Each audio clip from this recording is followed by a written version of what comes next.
So what's up guys, welcome back to our channel.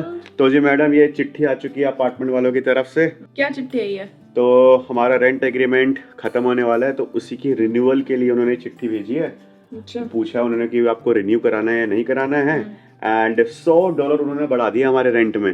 $100 बढ़ा दिए? हाँ, तो इससे से पता है, मुझे ख्याल आ रहा था कि यार हम ना ये सारी इन्फॉर्मेशन आपके साथ भी शेयर करते हैं, सो दैट कल को अगर आप यूएसए वगैरह मूव कर रहे हो तो आप एक आपको एक आइडिया लग जाए कि यहाँ पे मतलब कॉस्ट ऑफ लिविंग क्या रहती है, एक महीने का आपका कितना खर्चा आ सकता है। बाकी यार हम जितनी भी आपके साथ इन्फॉर्मेशन शेयर कर रहे हैं ना, वो बेस्ड ऑन होगी हमारे वॉशिंगटन स्टेट के ऊपर ही, क्योंकि हम लोग सिर्फ यहीं पे ही रहे हैं, बाकी किसी स्टेट में हमने ऐसे बहुत टाइम तक स्टे नहीं किया है। हाँ, एंड यहाँ पे कॉस्ट ऑफ लिविंग जो है ना वो स्टेट वाइज डिफर भी करती है। किसी किसी स्टेट में कॉस्ट ऑफ लिविंग कम होगी, किसी किसी स्टेट में कॉस्ट ऑफ लिविंग थोड़ी ज्यादा होती है, जैसे न्यूयॉर्क हो गया, कैलिफोर्निया हो गया। और जो वॉशिंगटन स्टेट है ना, यहाँ पे आप मॉडरेट बोल सकते हो, ना ज्यादा कम है ना, और ना मतलब ज्यादा ना ज्यादा महंगी। तो यार सबसे पहले स्टार्ट करते हैं महीने के सबसे बड़े खर्चे की। तो महीने का अगर सबसे बड़ा खर्चा हम बताएं तो वो होता है हमारा रेंट। तो यहाँ पर मोस्टली क्या होता है ना, अगर आप इनिशियली मूव करते हो यूएस में तो आप एकदम से तो घर लोगे नहीं, तो थोड़े टाइम के लिए ही सही, बट आपको रेंट पे रहना पड़ता है, मतलब जहाँ तक हमने मोस्ट ऑफ द केसेस में देखा है। हाँ, क्योंकि घर लेने के लिए ना यहाँ पे होता क्या है कि आपके पास एक क्रेडिट हिस्ट्री होनी चाहिए, क्योंकि आपको लोन वगैरह लेना पड़ेगा। देन कुछ बैंक बैलेंस भी होना चाहिए, क्योंकि कुछ तो आप मिनिमम पेमेंट करोगे ही घर के। तो ये सब कुछ करने में ना आपको 1-2 साल ऑलमोस्ट लग जाते हैं। तो इस वजह से ना आप जब आप मूव करोगे यूएसए में, तो आपकी जो जर्नी होगी ना वो रेंट पे रहने से ही स्टार्ट होगी। तो ऐसे ही जब मैं 4 साल पहले यूएसए में मूव हुआ था, तो मैं रेंट पे सियाटल में रहता था। एंड तब का जो रेंट पे करता था ना, वो अराउंड ये मान ले 30-40% मेरी सैलरी का अमाउंट उस रेंट में चला जाता था। हाँ, एंड वैसे उस टाइम पे मेरी सैलरी भी कम थी और महंगाई भी कम थी। एंड अब तो महंगाई भी बढ़ गई है, ज्यादा हो गई है, अब तो रेंट भी उसके साथ बढ़ गया है। तो इसी वजह से लोग क्या करते हैं ना कि सियाटल में ना रह के थोड़ी सी दूर वाली सिटी में रहते हैं, क्योंकि सियाटल जो है ना वो थोड़ी सी महंगी सिटी है, क्योंकि सारे ऑब्वियसली जहाँ पर सारी कंपनीज के ऑफिसेज वगैरह होंगे तो वो ऐसा हब टाइप है। तो उसके आसपास अगर आप देखोगे फ्लैट या मतलब अपार्टमेंट देखोगे तो वो तो महंगा ही मिलेगा। तो इसलिए लोग दूर रहते हैं, जैसे कि बेलव्यू हो गया, रेडमंड हो गया, बोथल हो गया, केंट हो गया। तो ये तो सब मतलब जितना उससे दूर जाते रहोगे उतना आपको रेंट में डिफरेंस मिलता रहेगा। करेक्ट। फॉर एग्जाम्पल जैसे कि हमारे फ्रेंड जो है वो अभी भी सियाटल में रहते हैं, तो वो उतना ही रेंट पे करते हैं जितना हम पे कर रहे हैं, बट डिफरेंस ये है कि उतने रेंट में वो लोग 1 BHK में रह रहे हैं और हमारा जो है वो 2 BHK है। तो आप देख रहे हो कि थोड़ी दूर जाने पे ही रेंट में जो है इतना ज्यादा डिफरेंस आ जाता है। राइट। एंड अगर आपको देखना रहेगा ना कि 2 BHK अपार्टमेंट भी यहाँ पे कैसे होते हैं, मतलब यूएसए के अपार्टमेंट्स कैसे होते हैं, आपको क्या क्या फैसिलिटीज वगैरह मिलती है, मतलब क्या क्या चीजें मिलती है अपार्टमेंट में, तो उसका भी हमने एक वीडियो बनाया है, उसका लिंक हम ऊपर दे देंगे, तो आप वो जाकर के चेक कर सकते हो, तो आपको एक आइडिया हो जाएगा कि यहाँ पर 2 BHK में क्या क्या होता है। राइट। एंड अब यार लोकेशन तो चलो एक चीज हो गई कि कितना दूर है, कितना पास है, उसके अलावा ना और भी सारे फैक्टर्स होते हैं जिसकी वजह से आपका रेंट ऊपर नीचे हो सकता है, जैसे कि अपार्टमेंट के आसपास कितनी सारी शॉप्स हैं या नहीं है, मतलब ग्रोसरीज की, रेस्टोरेंट्स वगैरह हैं या नहीं है, मतलब कैसे एरिया में है वो। हाँ, एंड देन अपार्टमेंट नया बना है या पुराना बना है। और यहाँ पे जो सीलिंग होती है ना उसकी भी हाइट भी थोड़ी कम ज्यादा होती है। जो पुराने घर बने ना उनमें वो छोटे होते हैं हाइट में, जबकि जो नए उनकी नीचे होती है, और जबकि जो नए बने हैं ना उनकी सीलिंग जो है वो थोड़ी मतलब ठीक है, रीजनेबल होती है। हाँ, तो उससे भी रेंट का इफेक्ट पड़ता है। देन एक बहुत ही बड़ा वियर्ड रीजन आता है भाई कि धूप कितनी आती है घर में, उससे भी, क्योंकि यहाँ पर जो है सर्दी बहुत ज्यादा होती है और ये क्या बोलते हैं गर्मी कम होती है। तो सर्दियों में तो ऐसा होता है कि यार जितनी भी सनलाइट मिल जाए ना उतनी, मतलब ऐसा होता है कि बस ले लो। तो सियाटल में जब मैं रहता था, उस अपार्टमेंट का जो जितना भी मैं रेंट पे करता था ना भाई, मतलब एकदम रद्दर सा अपार्टमेंट था वो। घुसते ही आपको ऐसा लगेगा कि आप किसी फैक्ट्री में घुस गए हो, ऐसा अपार्टमेंट था। बट मेनली वो जो पैसे ले रहे थे वो सिर्फ धूप का ले रहे थे, क्योंकि उसमें काफी अच्छी धूप आती थी।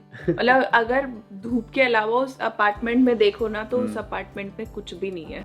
चलो जी, बातें तो बहुत हो गई हैं, और अब आते हैं मुद्दे के ऊपर कि एग्जैक्ट अमाउंट अगर आपको बताएं रेंट का कितना पड़ सकता है, या जिस अपार्टमेंट में हम रह रहे हैं इसका एग्जैक्ट अमाउंट कितना अभी हम पे करते हैं। तो ये देखो, ये हमारे अपार्टमेंट की वेबसाइट है, ठीक है। एंड इस पे अगर मैं 2x2 बाथ वाला ऑप्शन सेलेक्ट करता हूँ तो यहाँ पे देख रहे हो अभी जो रेंट ये दिखा रहा है, ये दिखा रहा है कि $3,000 से $3,000 से स्टार्टिंग है यहाँ के रेंट की। 3,300 ना, हाँ, जिसमें हम रह रहे हैं। हाँ, एंड ये स्टार्ट, हाँ, और ये स्टार्टिंग है, मतलब इससे भी ना ऊपर जा सकता है रेंट डिपेंडिंग अपॉन कि भैया धूप कितनी आ रही है, हाँ, लोकेशन और अपार्टमेंट में कैसी है, मतलब रोड पे, रोड साइड है या पार्क साइड है, Right. और फ्लोर भी कौन सा है, नीचे वाला है या ऊपर वाला है। एंड इसको हम ऐसा नहीं बोल रहे हैं कि यार ये जनरलाइज हो गया रेंट कि आप कहीं भी जाओगे तो आपको सेम रेंट मिलेगा, ऐसा बिल्कुल भी नहीं है।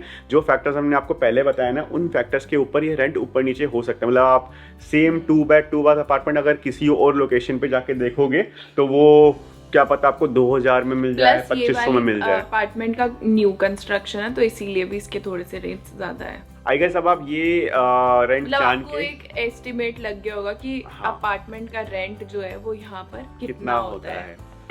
तो दोस्तों छुट्टी का दिन था तो सोचा थोड़ी ग्रोसरी की शॉपिंग भी कराते हैं। एंड भाई महंगाई देख के हमने सोचा है कि हम अपने खाने में थोड़ी सी कटौती करेंगे अब, तो इसलिए हम लेके आए हैं ब्रेड हैं और अंडे, हाँ, और है साथ में केचप। तो अब सिर्फ ब्रेड ऑमलेट बना के हमारा गुजारा किया जाएगा, क्या कहते हो? देखना पड़ेगा क्या करें। कैसा लगा मेरा मजाक? मजाक कर रहे हैं भाई, ऐसा कुछ नहीं है। बट इसी के साथ निकल के आता है हमारा दूसरा महीने का सबसे बड़ा खर्चा, जो कि होता है खाने पीने का और ग्रोसरीज का। अब यार हम जितनी भी अपने खाने पीने की और ग्रोसरी की शॉपिंग जो करते हैं ना, वो मेनली 2 ही जगहों से करते हैं, जिसमें से पहला है कॉस्को। तो कॉस्को के बारे में आई होप कि आपने सुना ही होगा अगर आप यूएस वगैरह के ब्लॉग्स देखते होंगे ना, क्योंकि इतनी पॉपुलर शॉप है वो। हाँ, यूएस में भी और कनाडा में भी। हाँ, तो यहाँ पे मतलब ऐसा कोई इंसान नहीं होगा यहाँ पे कि जिसने ना कॉस्को से जाके शॉपिंग नहीं की होगी, क्योंकि यहाँ पे चीज़ें इतनी ज़्यादा सस्ती मिलती हैं एंड उनकी क्वालिटी भी काफ़ी अच्छी होती है।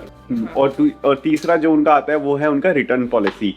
तो रिटर्न में तो ऐसा होता है कि भैया आप सामान लेके आ जाओ और आराम से 2-3 महीने तक भी उसको रिटर्न कर सकते हो। 2-3 महीने क्या, लोग साल में भी रिटर्न करते हैं वो साल लोग। में भी? हाँ, बस तुम्हारे कार्ड से उसकी पेमेंट हुई होनी चाहिए। हाँ, ये वो उससे चेक करके अगर तुम्हारे पास बिल भी नहीं है ना तो भी वो रिटर्न कर देंगे भाई साहब। और ये नहीं कि कुछ आपने जैसे कि कपड़े वगैरह ले लिए वो ही रिटर्न होंगे, भाई खाने पीने का सामान तक रिटर्न हो जाता है। खाने का भी, और जैसे शैम्पू वगैरह आप लेते हो और आप बोलोगे ना कि ये मेरे को सूट नहीं किया या हमें अच्छा नहीं लगा, भाई यूज्ड किया हुआ सामान भी रिटर्न हो जाता है।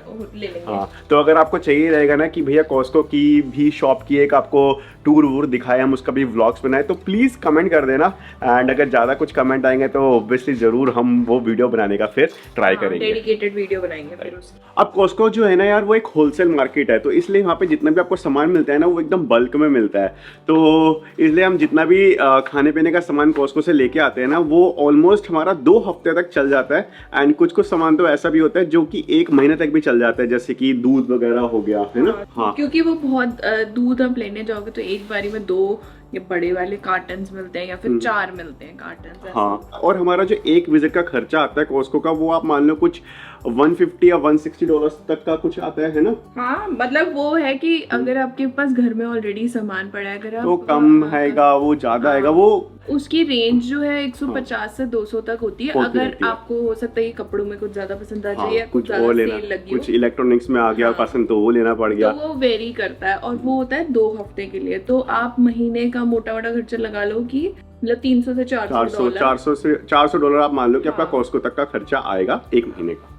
अब कॉस्को में जो आपको नहीं मिलते हैं ना, वो है सब्जियां जो कि हम जनरली इंडियंस लोग खाते हैं, जैसे कि भिंडी हो गया, गोभी हो गया, है ना, तोरी हो गया, अरबी हो गया। तो ये सारी सब्जियां एंड देन फिर हमारे जितने भी मसाले वगैरह हो गए, फिर आटा, दाल, चावल, ये सब चीज़ें लेने के लिए ना हमें जाना पड़ता है इंडियन सुपरमार्केट। ठीक है, और इंडियन सुपरमार्केट जो है ना वो हम हर हफ्ते ही जाते हैं, क्योंकि जितनी भी सब्जियां वगैरह हम लाते हैं ना वो 1 हफ्ते बाद खराब होनी स्टार्ट हो जाती हैं। हाँ, मतलब यहाँ पर पता नहीं क्या है, फ्रिज में भी अगर तुम रखते हो ना सब्जी तो वो खराब होने लग जाती है। हाँ, तो 1 हफ्ते का हमारा कुछ जो बिल आता है ना, वो लगभग आप लगा लो $60 या $70 के बीच का आता है ना। हाँ, जब हमें ज्यादा सामान लेना हो, अदरवाइज मतलब 50 तक हो जाता है। तो मतलब आप पूरी महीने की अगर हम बताएं आपको कि हमारी ग्रोसरी का बिल कितना आता है, तो वो आप ये मान सकते हो कि 600 से 700 के बीच का रहता है वो। और ये कम भी हो जाता है कभी कभी ज्यादा भी हो जाता है, डिपेंडिंग अपॉन कि हमें कितना सामान लेना है, या फिर हम कहीं घूमने जा रहे हैं उस महीने तो ऑब्वियसली हम कम सामान लेंगे, तो उस महीने कम हमें पैसे लगाने पड़ते हैं अपनी ग्रोसरीज में। अब देखो यार, रहने का हो गया, खाने पीने का हो गया।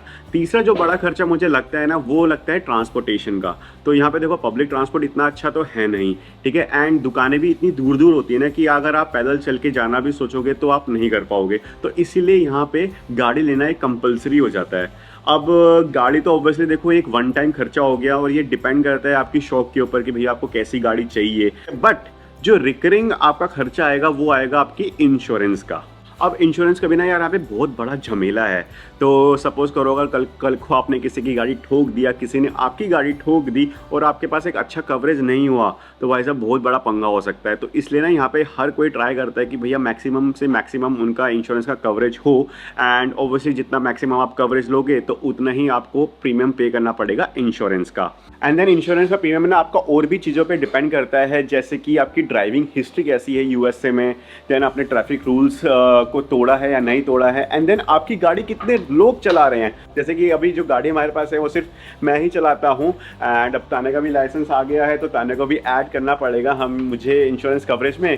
तो जैसे ही मैं इसको ऐड करूँगा ना, हमारा इंश्योरेंस का प्रीमियम बढ़ने वाला है। तो इस वजह से मैंने अभी तक तेरे को ऐड भी नहीं किया है, और इसीलिए मेरे को चलानी भी नहीं मिलती फिर। हाँ, तो जब गर्मी आएगी तब ऐड करूंगा ना। तो जब हमने 3-4 साल पहले जब ये गाड़ी ली थी ना, और जब पहली बार मैंने इंश्योरेंस कवरेज लिया था, तो तब मुझे 6 महीने तक हर महीने $200 या $250 पे करने पड़ रहे थे प्रीमियम के, क्योंकि मेरी कोई हिस्ट्री नहीं थी तब।